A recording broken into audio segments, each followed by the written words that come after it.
Vamos que vamos, mano. O homem disparou. Renan Santos em terceiro lugar na pesquisa Atlas Intel. Você sabe que o Renan, né? Ele nunca foi governador. Ele não tem um partido grande, ele não tem tempo de TV, ele não tem fundo partidário, ele não tem fundo eleitoral, ele não tem máquina pública nenhuma e ele está na frente de todo mundo.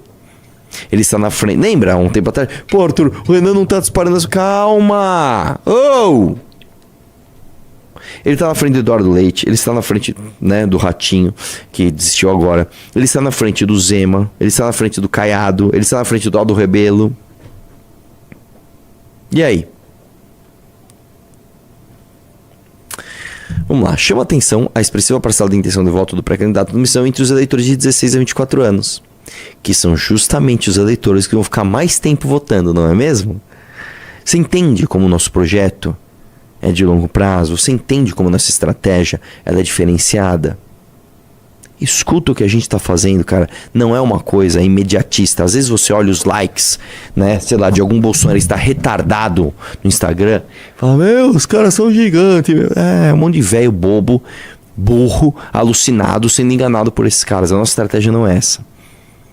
Nossa estratégia é falar a verdade, ainda que amarga, mesmo porque a geração Z, que é talvez a melhor geração que tem, a geração que mais transformadora, a geração mais interessada em mudar sua realidade, a geração que vai convencer as gerações mais velhas do que tem que ser feito, ela nos entende, ela tá a fim de entender nuances, ela não tem preguiça, ela não tem aquela coisa, aquela dissociação cognitiva do tipo, é mais fácil eu suprimir meu raciocínio lógico para continuar apoiando essa pessoa do que de fato entender que as evidências mostram que ele é um traidor. A geração Z entende isso, tá? E a geração Z vai ser responsável pra gente chegar lá, essa é a verdade. Vamos lá? Desce aí um pouquinho. Fundador do MBL, estreante do partido Missão, aparece numericamente em terceiro lugar, atrás apenas de Lula e Flávio. A Renan está tecnicamente empatado com os adversários, todos os cenários encabeçados por Flávio e Lula, pela diferença pequena e a margem de erro da pesquisa é um ponto percentual. Mas chama atenção que ele aparece à frente de nomes bem mais conhecidos da política, como o governador Ronaldo Caiado, de Goiás, Ratinho Júnior, PSD do Paraná, que abandonou a corrida presidencial nessa semana. O levantamento ouviu 5.028 pessoas de 18 a 23 de março. Não é mesmo? Desce aí, vamos ver os cenários. O líder do MBL aparece com 4,4% das intenções de voto no cenário onde Caiado tem 3,7%, Zema, governador de Minas Gerais, 3,1% e o ex-deputado federal do Rebelo, 0,6%. No cenário em que Caiado é substituído pelo governador do Rio Grande do Sul, Eduardo Leite, Renan tem 4,6%, Zema 3,7%, logo na sequência Leite 1,2% e Aldo 0,8%.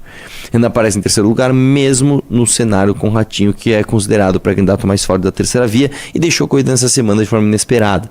O representante do Missão tem 4,6% das intenções de votos nesse cenário, contra 3,7% do governador do Paraná e 3,3% do Zema e 0,7% de Aldo. Não é mesmo? Chama a atenção a expressiva parcela de intenção de voto de Renan entre os eleitores de 16 a 24 anos. Em todos os cenários, o pré-candidato do Missão tem cerca de 24% das intenções de voto. Caralho. Nesta faixa do eleitorado, quem sai perdendo é Lula, que tem cerca de 28% dos votos, bem menos que a média de cerca de 45% quando considerados todos os eleitores. O MBL tem promovido manifestações de rua, tarará, né? Desce aí um pouquinho. Acabou? Acabou-se. O homem é bom. O homem disparou. Entendeu? É isso. É isso. Bonito de ver quando um vereador toma uma posição firme e compromisso com a verdade pelo amor à história da cidade. Vamos lá, gente. Vamos lá, gente. Estão querendo mudar, que assim, o Brasil precisa de uma mudança. Esta mudança está em São Paulo. Mais especificamente numa rua conhecida como Rua Peixoto Gomide. Não é mesmo? A esquerda vai lá e temos que mudar. O que foi? O nome da rua. Temos que mudar o nome da rua. Temos que mudar o nome da rua Peixoto Gomide. Só que nós temos uma vereadora chamada Amanda Vettorazzo, que fez uma coisa que dificilmente algum vereador do Brasil faz, que é pesquisar as coisas. Eu fiquei, mudar a rua Peixoto Gomide? Mas será que é isso mesmo? Então vamos ver. Põe na tela e dá play. Ele tem que respeitar a lei e ele tem que respeitar também a história da cidade de São Paulo, né? Semana passada, a gente viu aqui um grande debate sobre a alteração do nome da rua Peixoto Gomide. E eu fui estudar o tema, coisa que aparentemente a vereadora não fez. Então vamos aos fatos. No projeto de lei da vereadora, diz que a rua foi dada o nome em 1914, está aqui escrito no projeto de lei. Mas a vereadora nos deu o trabalho de fazer uma pesquisa histórica. E não precisa ir muito longe. Aqui no acervo da Câmara Municipal de São Paulo, no segundo andar, a gente tem uma ampla biblioteca. E eu estive lá e tem datado aqui de 1898, falando que a rua já chamava Peixoto Gomide. Para além disso, existe um mapa também exposto aqui no segundo andar, mas que eu trouxe ele de uma maneira mais clara. Já na data de 1897, também já constando com o nome de... a vereadora vai vir aqui olhar, acho bom. Não vai olhar? Tá, eu tô no meu tempo de fala, vereadora. Se a senhora não fez a pesquisa antes, deveria ter feito.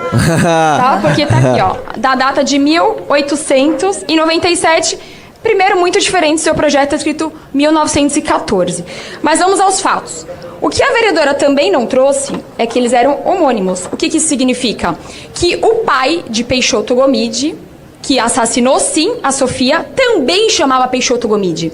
E o mesmo avô da Sofia Gomide, ele era promotor de justiça, ele era juiz e ele era deputado federal. Então, ele era um nobre também e, muito possivelmente, essa rua foi dada ao avô da Sofia Gomide. Então, o que a gente não pode permitir aqui, vereadora, é que a gente cometa um erro histórico, né? Numa tentativa aí de reescrever a história de São Paulo.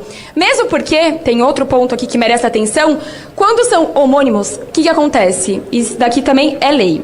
Coloca o nome com filho ou júnior. Aqui no mesmo mapa você vai ver vários nomes com júnior ou filho no final para se referir ao filho e não à pessoa. Por exemplo, tem uma rua chamada Getúlio Vargas e existe outra chamada Getúlio Vargas Filho, para falar que é o filho de Getúlio e não Getúlio. Sendo assim, o que a gente está vendo aqui é a esquerda tentando reescrever a história de São Paulo. Um outro ponto importante também, que não foi consultado, e a senhora sabe disso também, que foi recomendado pela secretaria um abaixo-assinado, enfim, que fossem consultados os moradores da rua. Os moradores não foram consultados também, então a senhora foi contra uma recomendação da Secretaria de Cultura. Eu estou aqui com o papel também, se a senhora não leu a recomendação da Secretaria de Cultura. E o que a gente não pode permitir que o PSOL faça esse revisionamento histórico da cidade de São Paulo. Então, vereadora, se você não pesquisou, eu vou deixar aqui o mapa para Vossa Senhoria. Vossa Excelência. Muito obrigada. Obrigado, vereadora. Próxima oradora, a vereadora Sonária Fernandes. Mogada completamente. Meu amigo. Ô, esquerda, faz o seguinte. Vai queimar uma estátua, vai. Pega uns pneus, vai lá queimar a estátua do Borba Gato de novo. Quem sabe vocês ganham mais um samba enredo em homenagem a vocês aí, né? Vai. Sei lá, mano. Vai fazer uma ciranda. Vai fazer um mijaço. Faz alguma coisa nesse sentido, tá bom? Foragido da justiça, Uruan lança novo clipe com referências ao crime. Tô na boca de plantão com o meu fuzil. Cara, o Brasil é um país que não dá pra acreditar, né, mano?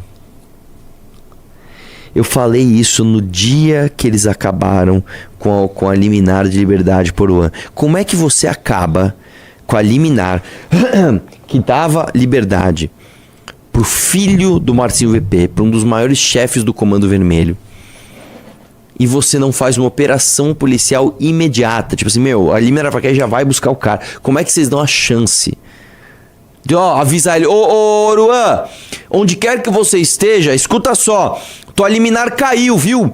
Então você vai ser preso. Então vai aí pra algum lugar que a gente sabe que a gente, né? Ou que a gente não vai te achar, ou que a gente não pode te buscar porque você está protegido por homens com fuzil, né? A gente não quer matar policiais pra prender você. Então toma a chance aí, ó. Eu vou te pegar, hein? Eu vou contar até 100, hein? 1, 2, depois do 2 vem o 3, tá, Uruan? 4, se vai se esconder, Uruan, nós vamos te buscar. Como é que vocês fizeram isso, cara? Como é que vocês fizeram isso, meu? Puta que pariu. Aí o cara tá foragido, postando foto e fazendo clipe. Que país de merda, cara. Como é que esse cara tá solto fazendo música, velho? Como é que pode, velho? Olha, cara, não dá, mano. Não dá. Não dá. E mais uma vez, né? O Brasil tem um negócio que é de cultura de massas. Eu vou contar uma coisa pra vocês. Tem uma pessoa, um primo de um cara do MBL, que eu não vou falar quem que é. Um dia, né, eu tava fuçando o Instagram, aí tinha uma foto dele com uma música do Oruan. Aí eu mandei, mano, você é fã do MBL? Sou. Você curte a gente, você curte Prendeu Matou.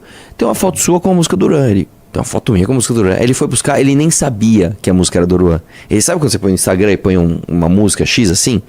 O Brasil tem essa coisa também. Como as coisas ruins, elas proliferam, como as coisas ruins, elas chegam a muitas pessoas, você normaliza a existência e o hype da coisa ruim. Então, todo mundo tá colocando essa música, eu vou colocar, você nem vê de quem é. Você só coloca. E só coloquei a música aqui.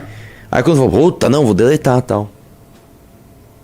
A gente normaliza as hypadas das coisas ruins. Né? Isso sempre foi assim, tá? Isso não é coisa de internet, não. Isso sempre foi assim. Isso sempre foi assim, tá? Tanto que, você pega aquelas boy bands dos anos 90 que eram fabricadas, sabe, artificialmente, tem várias, né? Você pega aquela do Rick Martin, como é que era o nome? Aquela dos anos 80? Ai, caramba. Menudo, né? Do Menudo pra frente, irmão, quantas fabricações não foram feitas e naturalizadas no Brasil, né? Quanta porcaria não foi tocada em festa de aniversário só porque... Mano, eu lembro, 1998, eu lembro que uma música bombou muito de um cara chamado Vini, que era... Ele fazia uma música pra tiazinha. Mexe a cadeira, mexe a cadeira e bota na beirada. E eu lembro que eu ia nos aniversários. Eu tinha, sei lá, 11 pra 12 anos. E eu ouvi falar, mano, por que a gente tá ouvindo essa merda? Por que esse cara faz sucesso? Né? É a mesma coisa hoje, cara. Nós estamos em 2026. Por que o Oruan faz sucesso, cara? Como é que ele faz essa... Vocês ouviram a música junto comigo? Eu saio do crime e você fala que você sente... Isso não é bom, cara. Só que a gente normaliza. E as pessoas normais, já que tá normalizado, usam também. Ah, não, pôr um Oruanzinho aqui. Nós canta que nós vive, né? Foda.